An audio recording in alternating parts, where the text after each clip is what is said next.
Recording in progress.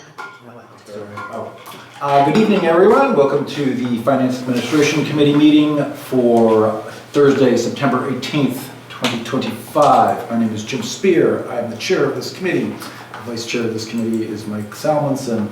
Also on this committee is Michael Gardini.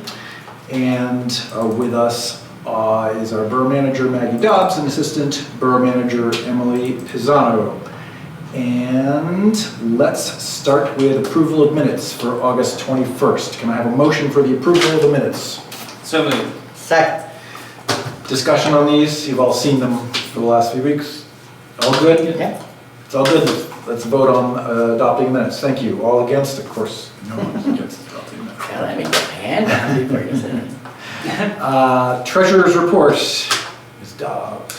Yeah, so we've been taking a look at, just as part of the budget process, taking a look at kind of cleaning up some of the things from this year.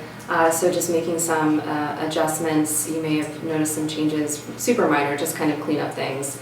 But otherwise, really we're looking pretty good at where we are in the year. So if there's anything really that you have questions on, I'm happy to address it, but nothing really that stands out that I feel the need that we need to discuss. You know, we're looking good with our revenues coming in. EIT is looking solid, so we should end the year really strong. The only question I had was the Huckster permit. so what? Sorry, Huckster permit. The grant that we need to close out, the old grant that we're getting the money back. Yeah. Right? Mm-hmm. We didn't have that is that essentially found money or it will be found money? Yeah, I think so. Okay, so it's not accounted for in any of our. I don't Accounting believe so. I'm still receivable. trying to Okay. go back and because I mean this was from 3 years ago I at this point. I didn't so see anything obviously in the.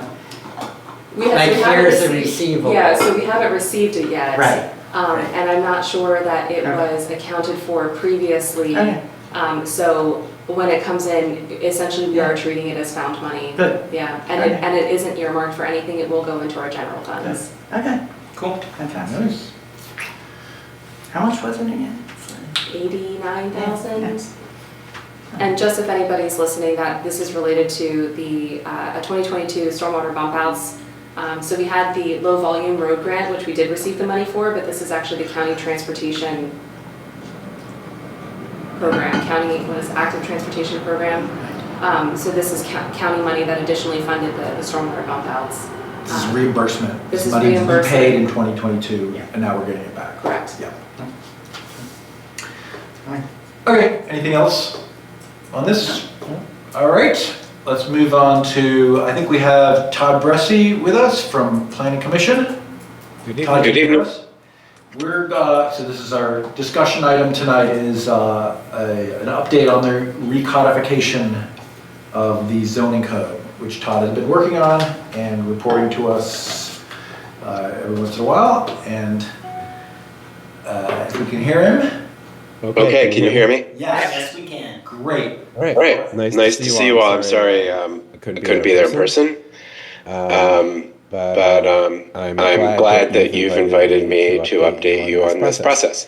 For folks listening at home, I need to state, as I always do, this purpose of this project is to reorganize Norbert's zoning code so that it is easier to use, easier to access for staff, for applicants, and for the public. As it's grown, as it's been amended over the years, things have been codified in ways that sometimes make it hard to follow what's actually going on. The purpose of this project is not to change any of the intent or any of the substance of the code. In the process of working on the code, we will flag potential changes to the substance, which will be brought independently to council for its consideration. So this is not, if anyone at home is listening, not a project to rewrite the whole code and invent something new, simply to organize what we have. The status of that project is this. I've been working pretty diligently with our MCPC consulting planner, Adam Shantz, on this. I just want to say he's been a great colleague and a great asset to the borough in his work, and I'm super glad MCPC has assigned him to work with us. He's come up to speed very quickly with our community and how our code works. And so he and I have been splitting up duties. Tomorrow we are meeting, I think we have, I'm hopeful that by tomorrow we will have actually completed a draft of the code. And what our next step will be is what I just call a table read, which means kind of go through it, just to look at all the comments and questions we have and make sure things are accurate, that we haven't missed stuff. But I think we have, as of tomorrow, we'll pretty much have a draft.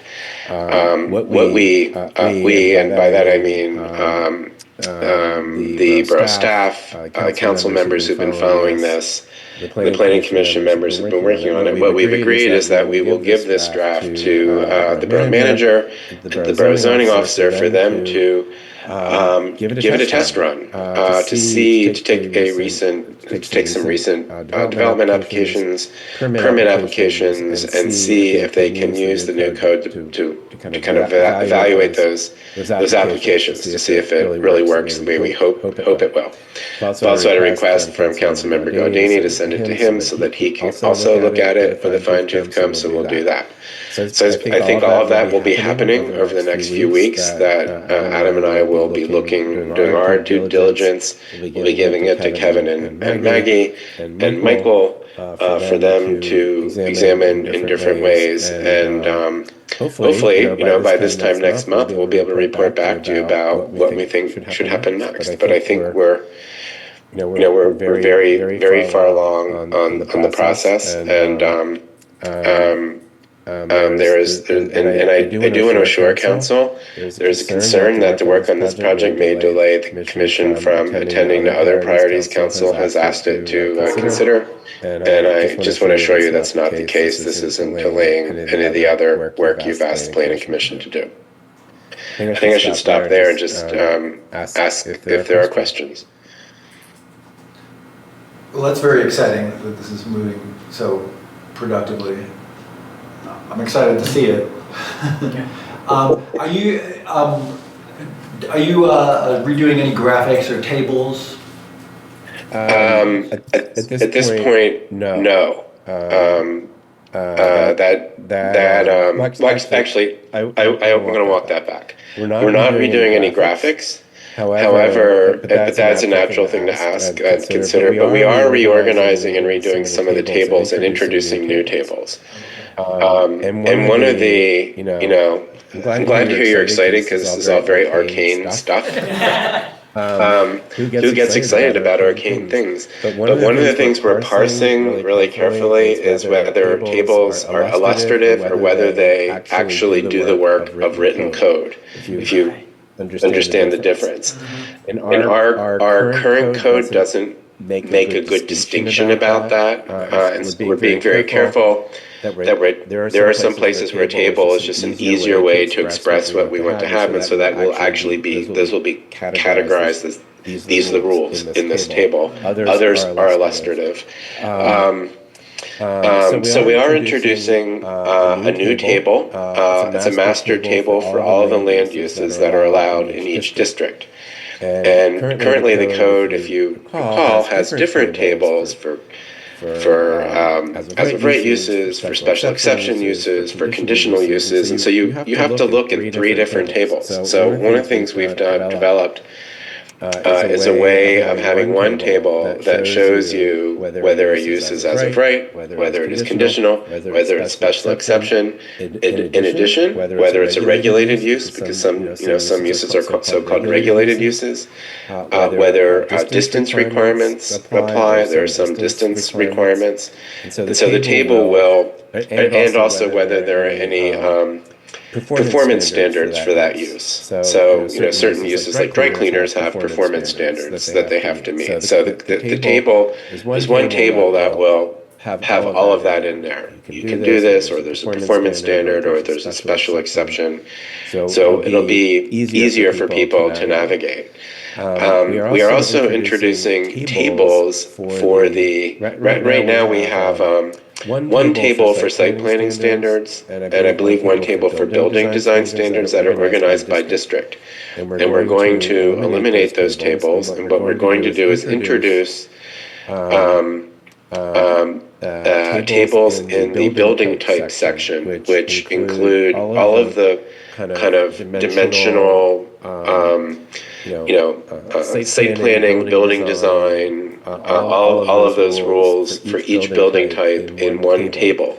And the table will be, the columns will be for all the zoning districts in which that building type is allowed. So, commercial building is allowed in certain districts, and in each district, here are the dimensional rules, the setbacks, the height, the building coverage. All of those rules will be organized into one table. So it's really a combination of where two tables had been in different places, a combination into one, and moving it all to the building type section. So when you use the code, you'll start by looking at your district. The district will tell you what kind of building types and what kind of land uses are allowable in that district. But then you will immediately go to the uses section to see that chart, or you will go to the building types section, and that is where all the detailed rules about what you can do with uses and what you do with design, that's where they're all located. Those will be the real workhorse sections of the code. So yes, there will be new tables.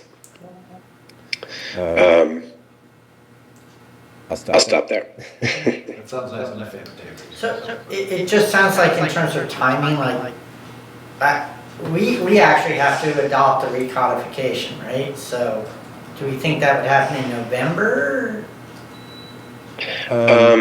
I really can't say, because it's staff's and the council's job to manage your workflow. I will say a major step will be the solicitor will have to review all this, of course, return it, make sure it, assume what they'll do is just use this to replace the code.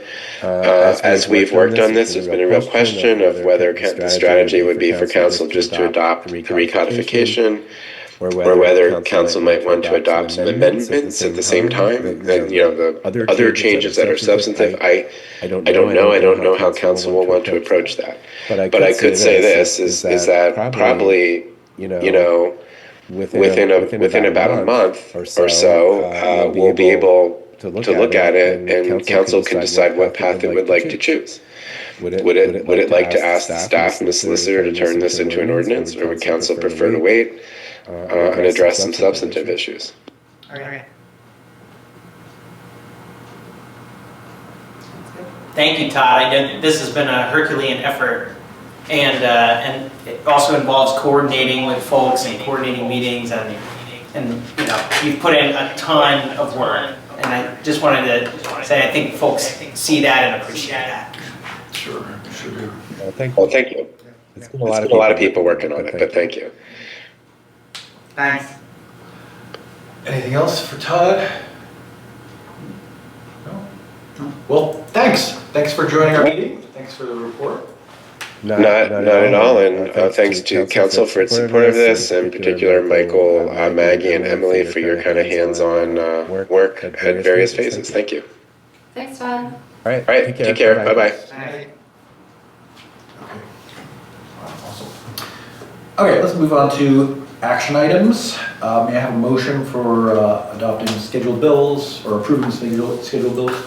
So moved. Actually, I'm gonna have to, scheduled bills for the general solid waste and sewer funds totaling $430,962.63. So moved. Second. Great, okay. Discussion on this. Questions on the bills? Anyone? Anything odd, Maggie, that we should worry about? No, I don't think so. Anything? Like quick skimming to see it, but no, nothing, Yeah, I didn't see nothing had anything. popped out at me, no. Alright, alright. Parking meter maintenance. Oh, which one is, Oh, Which under page Public are you on? Works, I just happened to notice the minus 304%. Just I was scanning things for out of the ordinary. are you looking at the schedule of bills? Yeah, oh no, sorry, that's budget actual, okay. Yeah, that, so like I was saying, we are reclassifying things, so that one, if you see a negative in the parking meter maintenance, that's because Tim Rubin paid us for the parking meters that were installed last year, so this was Okay. part of the land development agreement, was that he was supposed to pay for the parking meters. But we paid for them up front and then he reimbursed us. So we received the reimbursement in a different year that we initially paid for them. They should not have been classed to parking meter maintenance, so they got moved into the correct I see. line item. Okay. I'm sorry, I know it's not the time for that question. No, that's okay. All right, back to scheduled bills, anybody? How about all in favor of approving scheduled bills? Okay, that passes. You seconded, right? Yes. Okay, great. Okay, action item B. This is, wow, are we adopting this or recommending this? To 2026 minimum municipal obligation for uniform pension plan. I think Yeah. it's on the agenda for the regular meeting too, right? So we're recommending. Okay. Someone make a motion? So moved. Second? Okay. So I can give a little background on Yeah. it if you want. So the MMO is the minimum municipal obligation, and it's required, the borough is required to pay the MMO for both of our pensions. So we have the uniform and the non-uniform pension. And by the end of September, council is required by law to approve the MMOs for the following year. So the MMOs you're recommending tonight are for 2026, and the borough has to pay those by December 31st of next year. And the way they're calculated, really, we provide an estimate of the W-2 wages for the remainder of this year, and then an actuary takes that number and has a really technical formula, and then we get this sheet. And that's the MMO that we are required to pay for next year. All right, thank you. Yeah. Is there a specific number attached to that? MO? There is. It is $92,672.62. Wait, what number are you looking No? at? No, for the uniform, we're looking at, let's see.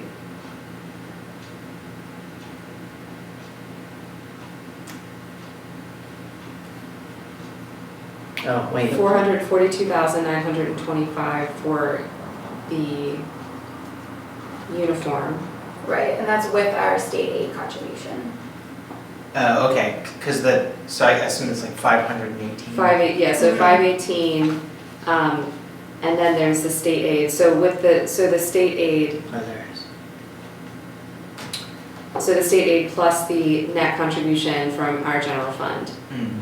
total would be 518. Okay. Is 518, 424. Does the state aid, is that a recurring basis, or is there like some sort of glide path by which they're going to like put this all off on us? Can you repeat the question? So the state's gonna give us aid towards this functionally in perpetuity or until they change the law? Is that? Yes, that works? yeah, so we receive the state aid every year, and then we make our contributions into it. So we have the uniform and then the non-uniform pension. So the non-uniform pension MMO total is the $92,672.62. Mhm. Gotcha.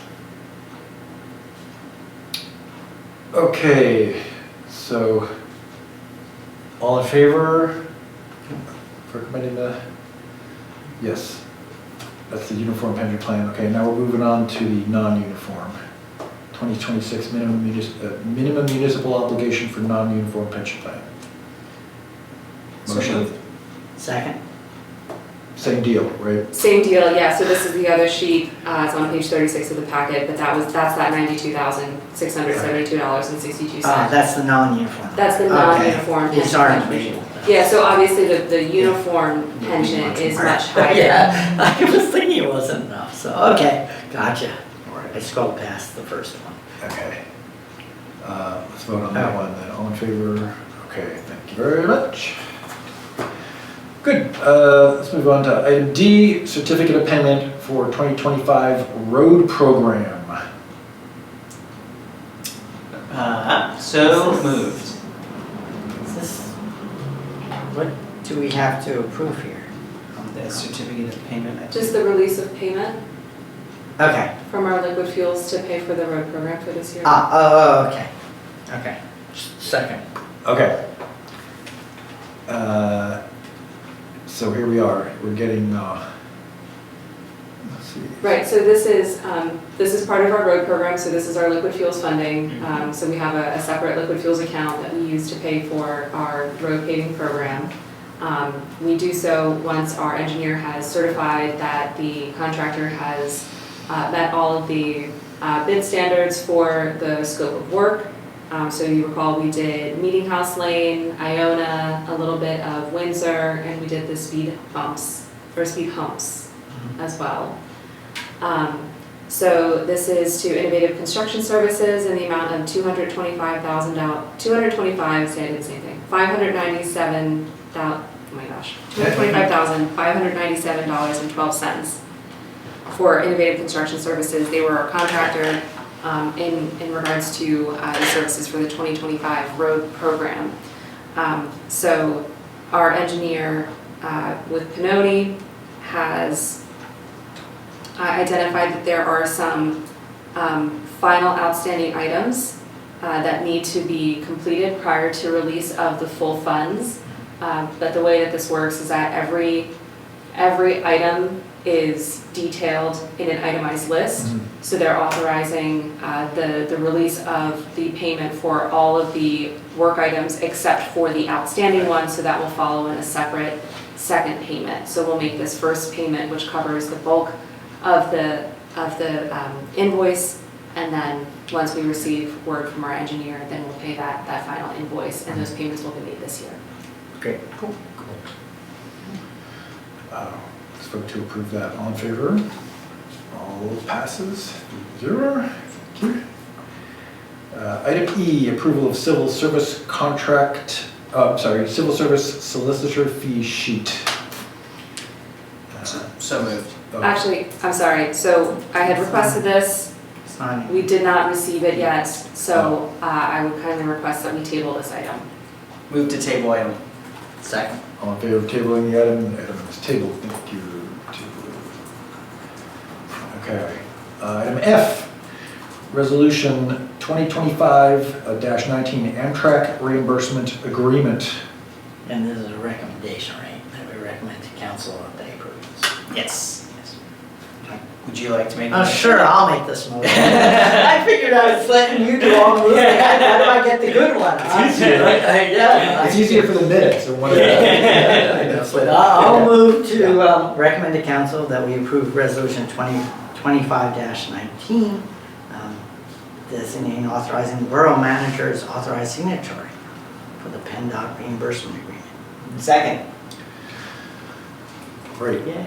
All right. All right, so this one may look familiar. We just passed this almost exactly a year ago. Yeah.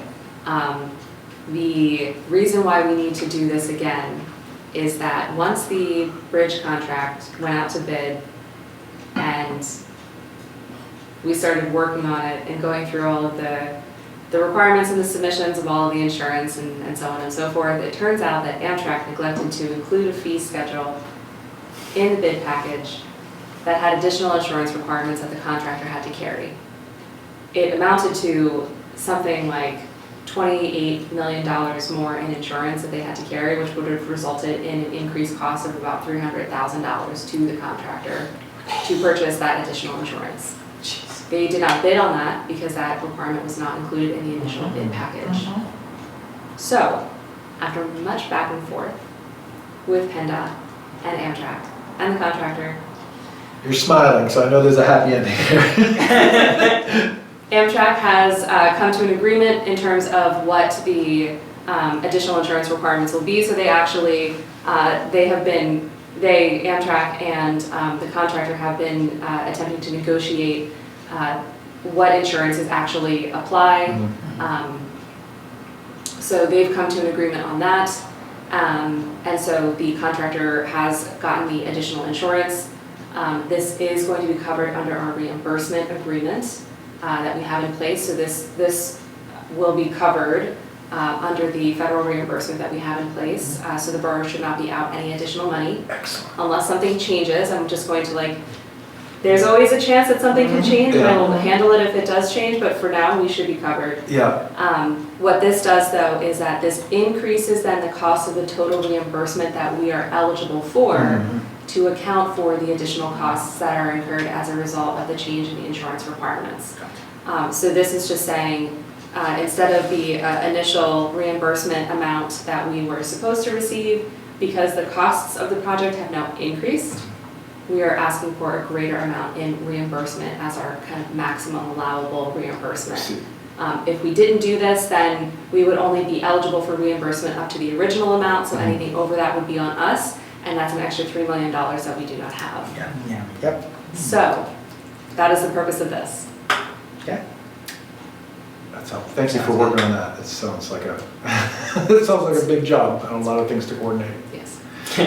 Whew. Okay. Man. Let's approve that. Okay, thank you, and thank you for that work, that's great. Okay, item G, a modification to the sidewalk replacement project. So moved. Second. And this We is, have the maps and the, yeah, Doing the backup, yeah. this has to do with the, but I didn't see do we have, PDF page 45 of the F&A packet. that has the maps, but it doesn't, you don't have like a formal resolution to approve, right? We don't have a formal resolution, so what we're asking of council this evening is to consider the 3 options. Okay.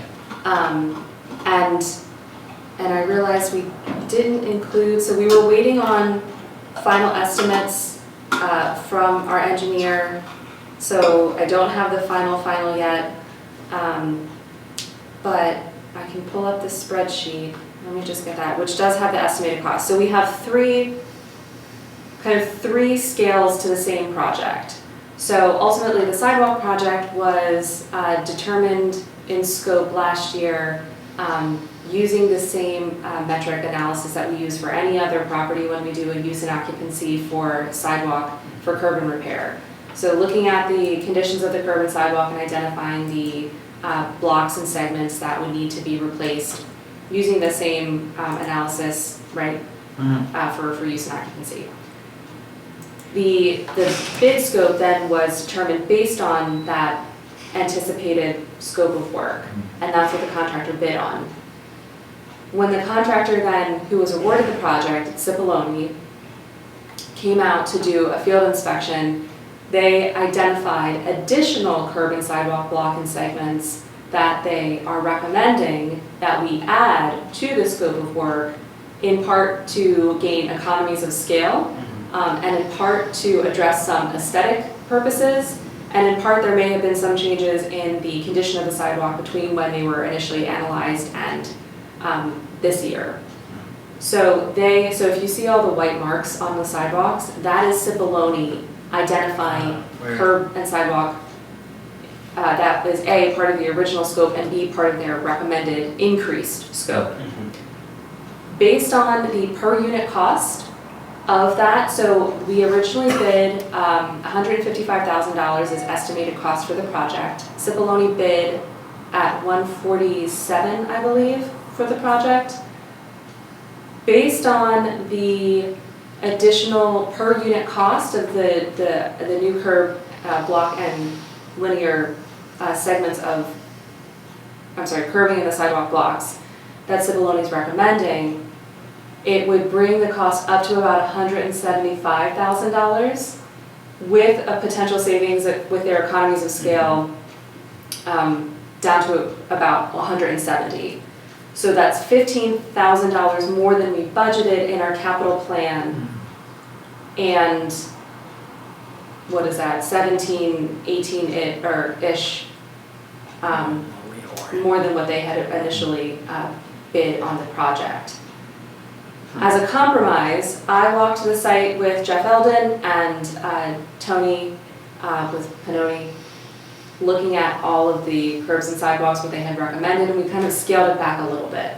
So we said, what's the compromise plan? What's a little bit more to address some of the questions? We did see that there were some curb and sidewalk blocks that may have benefited from being replaced that either weren't addressed last year, or they may have, I mean, we had a really rough winter, so they may have had some additional deterioration. But there are some blocks out there that we feel are fine that Cipollone may have just added, because rather than doing saw cuts to kind of take out specific segments, they were recommending just to do longer runs, really in part for kind of practical purposes and aesthetic reasons. But that's not what the scope of work was. We had kind of initially wanted to have targeted repairs to these segments. So anyway, we came up with this compromise plan that kind of split the difference, and we feel that that plan would likely come in around the original, like 155-ish to 160. So the other thing that we are proposing to add is the curbing that's right here on Conway Avenue. This is the curb and sidewalk where all of the volunteer firefighters pull up onto to park when they're responding to calls. It's a practice that's been going on for I don't even know how long, probably the entire time that this building has been here.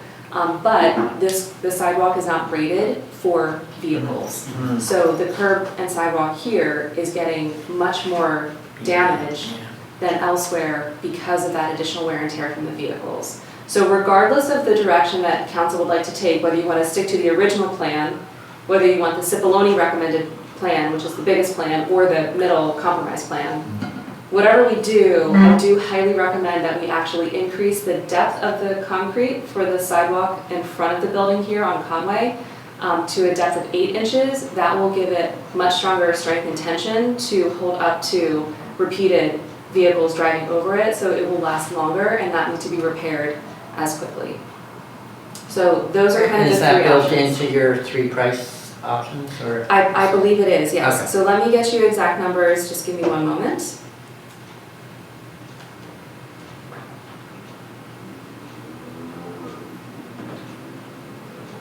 And that's something Cipollone has supplied a estimate for? Or? That's what I'm saying, is it part of what the? It's, so the cost estimates are based on the bid unit price. So the benefit to changing the scope now doesn't require us to rebid the project. The project was bid on a per unit basis. So Cipollone only bid on, concrete block cost X per block and X linear feet for curbing. So we're not beholden to the actual scope of work necessarily, so they don't have to rebid the project because the per unit cost will be the same regardless of how many blocks they replace. Okay, makes sense. So we're looking at the original bid for the original scope of work came in at just under $149,000. And then we're looking at the recommended plan from Cipollone, which is the largest plan, would come in around 172. And then the middle ground, the borough modifications, would be 153. 153 to 154, which I believe, I'm just trying to understand. Firehouse, concrete curb restoration. I'm not sure if this adds in the additional depth here. Tony can better explain this when we get to council, but it's a nominal. It would be $1,000 to $2,000 max. Okay. So either way, that actually brings us very close to and still slightly under what we had budgeted for the work. That makes a lot of sense, yeah. I mean, I don't know if we have to actually make a recommendation, because we probably need to discuss this in full council. I mean, I agree, yeah. I have a sense of where I would land probably and, trust the staff. Yeah, should we just hold discussions till then, Yeah, or yeah. questions, or? Yeah. Well, can I ask a question real quick though? I see one that I'm not quite sure what the difference is because it's underlaid with like the indicator that it was part of the, or maybe that's just underlaid with the original one. The one that's that is like a curb cut / portion of sidewalk, like right in front of the playground. And it's shown as like red, but then it looks like it has an indicator underneath that's not blue. So, And it's one of the ADA ramps. right, so that one,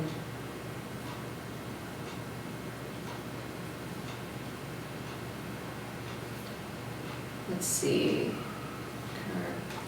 Red line and shade additions made during pre-con. Which I assume the red shade meant it was the Chipoloni plan. Yeah.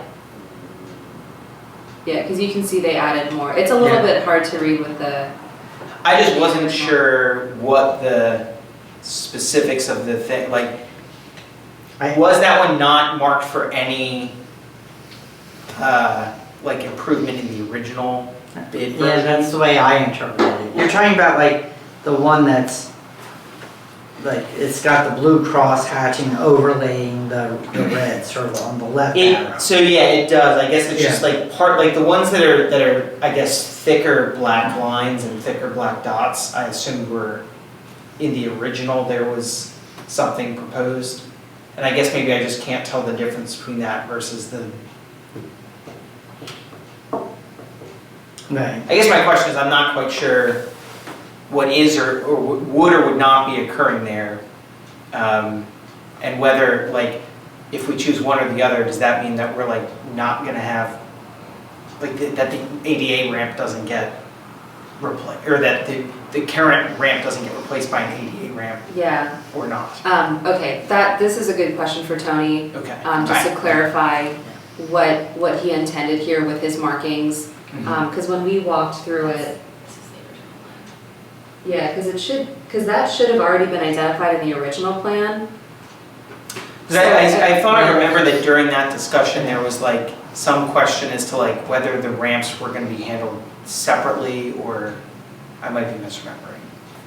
I mean, they're all going to be, so that is part of the scope of work, is to do the actual ADA curb ramps. So in all scenarios, excuse me, in the original bid, in the Cipollone additional, and then in the compromise plan, we only ever had 3 ADA curb ramps, so that's consistent. So I'm gonna say, so I'm not sure why that's being called out as being something that was added additionally. But that was always intended to be an ADA ramp in all scenarios. Okay. So I don't think it's anything new or additional, because I'm showing just 3 ADA ramps, no matter which plan we go with. Okay.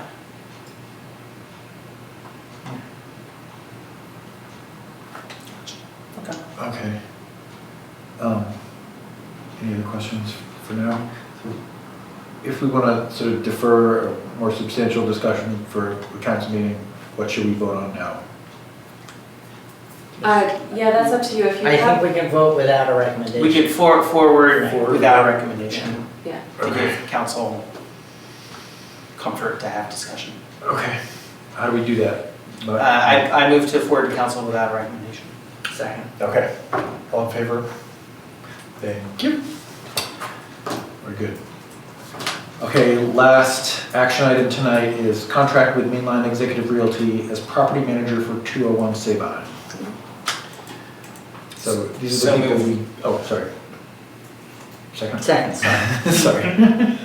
So these are the people we selected months ago, right? And Right, so we selected them at the end of July. So they've been working at the property, maintaining it, collecting rents, taking care of any tenant issues. Since August 1st is when they took over officially from Yentis. we had floated this contract. We were still working out the specific logistics of it, and weren't able to get it done for the August meeting, which is why it ended up getting pushed to tonight. But ultimately, the contract outlines the financial agreement that they had proposed and we had agreed to in their original response to the RFP. And then our solicitor, John Walco, had just added a couple other things in there to kind of cover us in terms of various contingencies. So one of the things that I want to point out is that we do have a sale price in here. So if the property were to sell, there is a sales agreement. In the event of a long-term lease, this contract does not envision servicing a long-term lease. There would be a separate addendum to this contract in the event of a long-term lease. But for all regular standard leases, this would detail out their commission would be 75% of the first month rent for any new and renewing lease.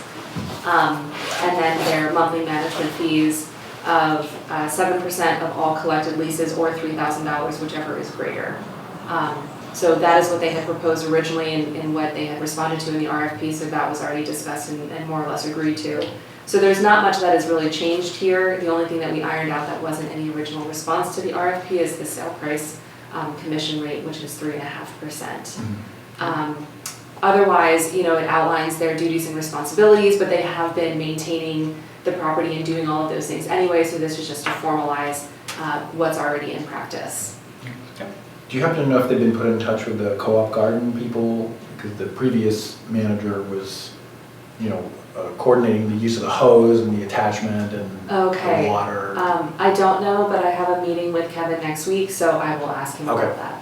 Yeah. Thanks. Okay. All right, sounds good. Let's vote to approve. All in favor of this? Thank you. That is passed. And that's the end of our action items. Review of ongoing projects. I don't know of any.